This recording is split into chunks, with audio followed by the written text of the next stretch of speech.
carinho também para ela. E foi bem legal. E essa dúvida é muito comum, porque às vezes a pessoa vê um cachorro, às vezes até um cão amparador, né, de trabalhos espirituais, e ela fica nessa confusão. Fael, do mesmo jeito que um policial pode treinar um cachorro, por exemplo, para procurar drogas no aeroporto, correr atrás de um meliante, um animal adestrado, extrafisicamente, um mentor pode treinar um animal extrafísico por uma função de proteção ou limpeza. O André Luiz, na série Nosso Lar, desce no umbral com um grupo de mentores com uma matilha de cães desencarnados. A literatura espiritualista em geral, ocultista, teosófica, tem vários lances de avistamento de animais extrafísicos. Na literatura espírita também tem autores do movimento espírita brasileiro. Na literatura do Allan Kardec, século XIX, os espíritos disseram para Allan Kardec que a reencarnação era instantânea. O animal desencarnava e encarnava. Isso levou muitos espíritas a achar que era isso. Naquela época, não tinha como os espíritos expandirem isso. O animal, na natureza, ele é preso ao predador. A reencarnação dele é quase que instantânea, mas o animal doméstico não. O animal doméstico, ao lidar com o ser humano, ele desenvolve outras características. Ao desencarnar, ele quer um humano perto. Então, tem cuidador de animal do lado de lá. E aí, todas as vezes que eu falo isso, Allan Kardec não falou isso, sim, ele não podia falar um monte de outras coisas. Ele não falou tudo. E outra, que tal ler algo além de Allan Kardec, ter uma literatura vasta mostrando outras coisas? E o Allan Kardec era gênio, o Livro dos Espíritos eu sou fã, mas não tem o absoluto, só Deus tem. Então aquela é uma abordagem no século XIX, muito legal, mas não compreendia todos os temas. Então, olha, os próprios autores espíritas do Brasil têm até livros sobre animais, autores do ocultismo, autores da teosofia e outras áreas. Também tem um livro do Ernesto Bozano, Os Animais Têm Alma, e vários outros. E na literatura de saída do corpo, também tem pessoas que saem do corpo e veem animais extrafísicos. E isso daí, até os meus 14 anos, eu tinha lido alguns livros que tinham como opção, eu tinha essa informação da reencarnação automática e também tinha lido alguns livros espiritualistas, até com vertentes espíritas, que hoje em dia tem outros que já falam o contrário, tá? Sobre a cremação, e eu tinha na minha mente, na adolescência, que não se podia cremar um corpo. Depois, lógico, isso foi se quebrando, você fala muito sobre isso, mas tem muitos livros que falam sobre isso, né? É o seguinte, na Índia, quem nasce na Índia é indiano, quem segue o hinduísmo é hindu. Então você tem a população da Índia hoje, acho que 1 bilhão e 400 milhões de pessoas, né? Não, 1 bilhão e 500 milhões de pessoas, ultrapassou a China, que tem 1 bilhão e 400 milhões. A densidade demográfica na Índia é enorme. Então, quem segue o hinduísmo é a maior parte da população. Mas você pode ter um indiano que seja materialista, que seja cristão, jainista, budista ou coisa nenhuma. Mas a maior parte da população é hindu. Dentro dos parâmetros do hinduísmo, o que existe é a cremação. Isto há milhares de anos. Fael, quantos cadáveres de pessoas que eram hindus foram cremados ao longo dos séculos? Milhões. Significa que esses hindus estão lascados do lado de lá? Não.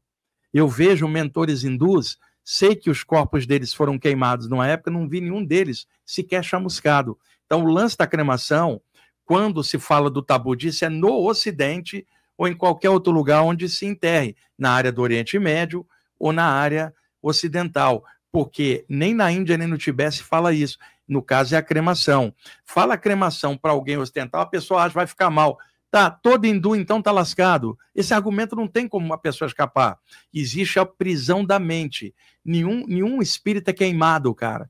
O corpo é cremado. Eu estou falando após a morte. Eu não estou falando de desencarnação no incêndio, em que a pessoa passa um sufoco, uma dor danada. Eu estou falando quando a morte já ocorreu. O espírito está fora. Qual é o problema de você? Ah, mas se estiver agarrado. O cara não tem terminar nervoso para sentir fogo. Mas a mente de alguém pode plasmar uma condição. Mas ela faria isso com o enterro também, plasmando a sensação da terra. Então o lance não é a cremação. É a capacidade do espírito perceber que ele não é o corpo. Então, a maior parte da população ainda está muito ligada à parte física, sem noção extrafísica. Alguém que mexe com saídas do corpo, ainda tem medo de cremação, ela não superou basicamente um trauma. Se ela está fora, olha o corpo de fora e vê que não é o corpo, qual é o problema dela? E aí eu tenho visto estudantes espirituais ainda com esse trauma, que é educacional, é cultural. Fael, eu já fui hindu em outra vida, meu cadáver foi cremado, eu estou aqui de volta, eu não estou chamuscado, não estou nada. Então tem a compreensão cultural, e eu entendo, mas eu não entendo estudantes espirituais presos à mesma coisa porque estão estudando. Por que não quebra o trauma, o medo? Por que não olha fora da caixinha? E aí, quem estuda a saída do corpo, eu tenho uma teoria. O nosso foco, o corpo espiritual, busca o que a gente fica focado. Fael, se você foi a um velório hoje, foi ao enterro e ficou focado no cadáver, como é que você quer focar no corpo astral se o teu foco era o plano físico? Então você vai dormir com a ideia do corpo. Como é que você vai sair? Então, eu sempre achei, o foco no cadáver ferra a tua saída do corpo, porque a tua mente está presa no corpo material, até culturalmente por uma ideia. Então, como é que pode estudante de saída do corpo, ou médiums, ou qualquer um nessa área, ainda está preso a esse parâmetro? Eu não estou falando a população, minha família, a sua, estou falando de estudantes espirituais. Não é radicalismo que eu estou falando, é coerência e discernimento. Meu cadáver vai ser cremado quando eu cair fora.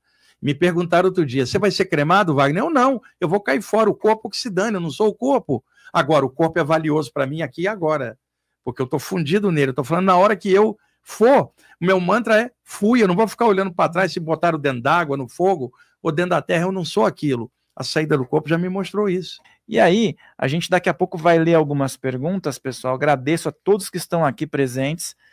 Deixa o like, compartilha, fica aqui, porque a sua pergunta pode ser lida. Talvez nós não consigamos ler todas, nós temos um tempo estimado, mas a sua pergunta pode ser lida sim. Lembra de compartilhar, pessoal, daqui a pouco nós teremos bons cortes aqui sobre esse assunto.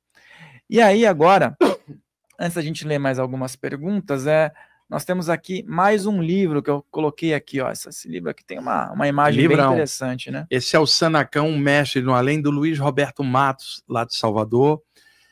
É de 1993, 94. Eu, inclusive, a primeira edição eu fiz o prefácio, depois ele lançou outras, fez outros prefácios. Esse livro saiu com várias capas diferentes.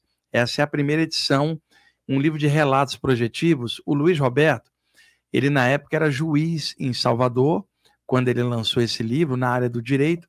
Hoje ele é desembargador, acho que já até aposentou. E aí o Luiz Roberto se tornou meu amigo, né? E eu dele ao longo dos anos, é um cara muito bom. Esse livro de relatos é excepcional. O Luiz Roberto Matos tem um site na internet, tem canal no YouTube. Procurem, por favor, o material dele, Luiz Roberto Matos, e ele deve ter deixado este e outros livros para download gratuito. Eu não sei se ainda está lá o download, mas deve ter outros lá, ou até esse. Luiz Roberto Matos, tá? Só procurar pelo nome, pelo Google, que vai achar. É um ótimo livro de relatos de projeção, cara. Sanacan é um mestre que aparecia para ele e levava ele nas saídas do corpo. É um dos melhores livros de relatos projetivos feitos no Brasil. Muito bem, pessoal. E um abraço aí para o Luiz Roberto, se ele um dia assistir essa live. Luiz Roberto, gente muito boa. Um abração aí, Luiz. E aqui nós temos o segredo da alma, o uso de experiências fora do corpo para entender a nossa verdadeira natureza. William Billman, tá? Esse livro saiu pela editora Pensamento, deixa eu só confirmar, 2006. Deixa eu só confirmar aqui, porque, vamos lá, 2001, né, na verdade. Seguinte, William Billman, ou Bullman, né, como muita gente chama, ele é autor de 2 grandes livros de saídas do corpo. Ele tem outros, mas esses 2 são os melhores. O primeiro saiu aqui na década de 90 pela editora Ediouro, Aventuras Além do Corpo. É um livraço, cara. Pena que não tem aqui para poder mostrar. Gente, Aventuras Além do Corpo, editora Ediouro, William Bullman, livraço dele. Anos depois ele lançou O Segredo da Alma. E esse saiu pela editora Pensamento, está em catálogo, as pessoas acham. Mas seria bom, Fael, antes de ler esse, ler o outro, Aventuras Além do Corpo. A nível moderno, contemporâneo, ele é o grande cara da saída do corpo nos Estados Unidos da América, assim, contemporâneo. O cara está produzindo material, tem muita coisa dele na internet. É um autor que devem olhar o trabalho dele, é ser contemporâneo da gente, seríssimo, muito bom esse autor, William Bullman. Aventuras Além do Corpo e O Segredo da Alma. Eu indico bastante para meus alunos essa literatura dele. Muito legal. E é importante também que as pessoas leiam vários autores, né? Porque é muito complementar, né? O tipo de abordagem. Autores americanos e ingleses normalmente são mais técnicos no fenômeno da saída. Autores brasileiros são mais espiritualistas na abordagem.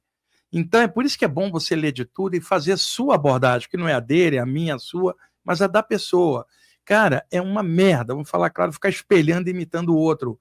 alguém falou isso, eu vou fazer isso, alguém se vestiu assim, vou me vestir assim. Não, desenvolve o teu jeito, seja você mesmo.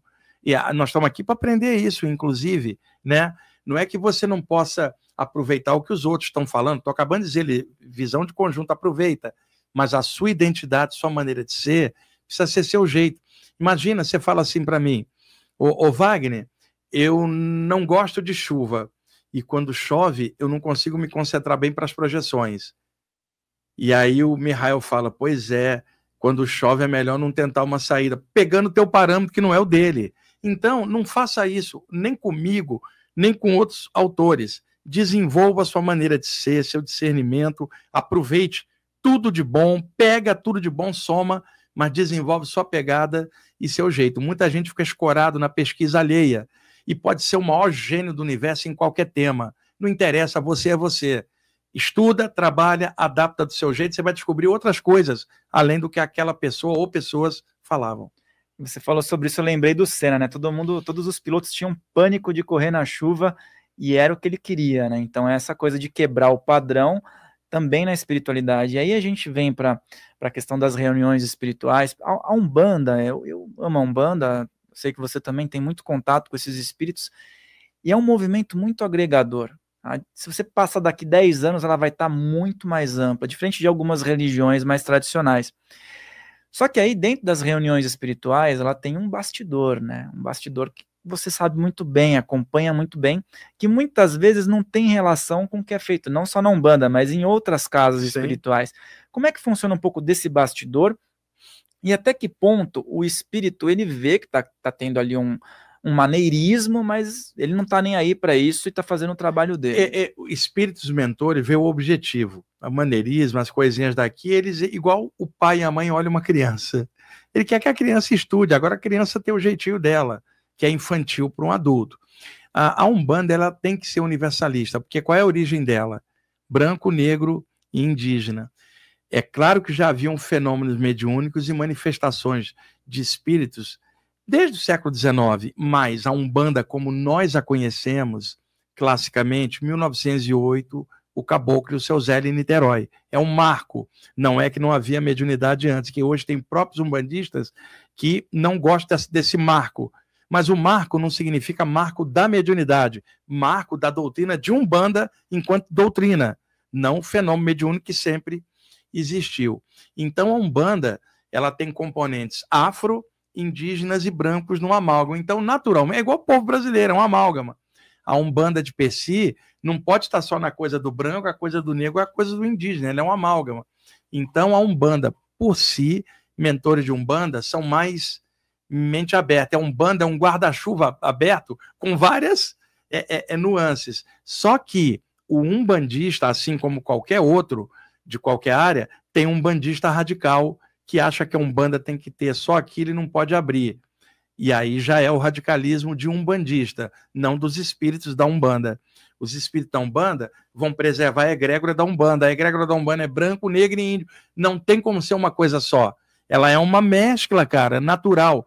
Aí alguém chega e fala assim, não, tem que ser da Umbanda. Não, tem que ser de qualquer coisa que você quiser, inclusive da Umbanda, mas mantenha a mente aberta. E a Umbanda, para muita gente, é só religião, assim como para outras religiões. Para a gente que tem a mente aberta, a Umbanda é espiritualidade, não é religião. É consciência espiritual, não é o formatão de uma religião. Mas para muita gente é assim. Saiu de uma religião, foi para dentro da Umbanda, mas continua com um componente religioso na mente.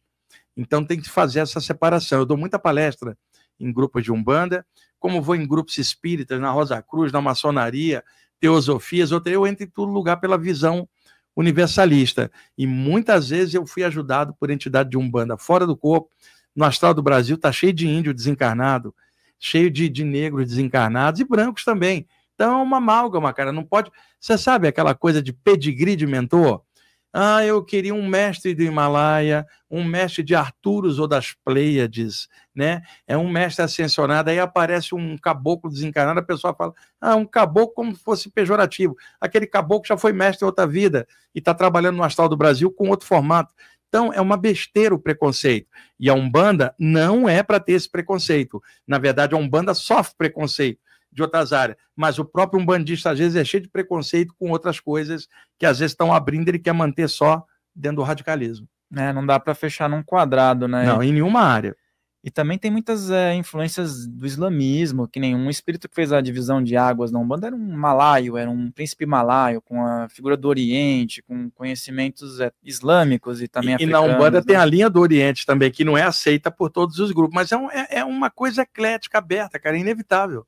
A linha do Oriente, a linha dos ciganos hoje ganha força, né? Os ciganos têm uma linha própria. Então é isso, a minha visão é essa, né? Muito mais que uma religião, é um movimento espiritual. Exatamente, mas para quem está dentro da Umbanda só como religião, vai defender aquilo só como se fosse uma religião, como tem radicais em outras religiões também defendendo só a sua. Umbanda é muito mais, cara, é abertura.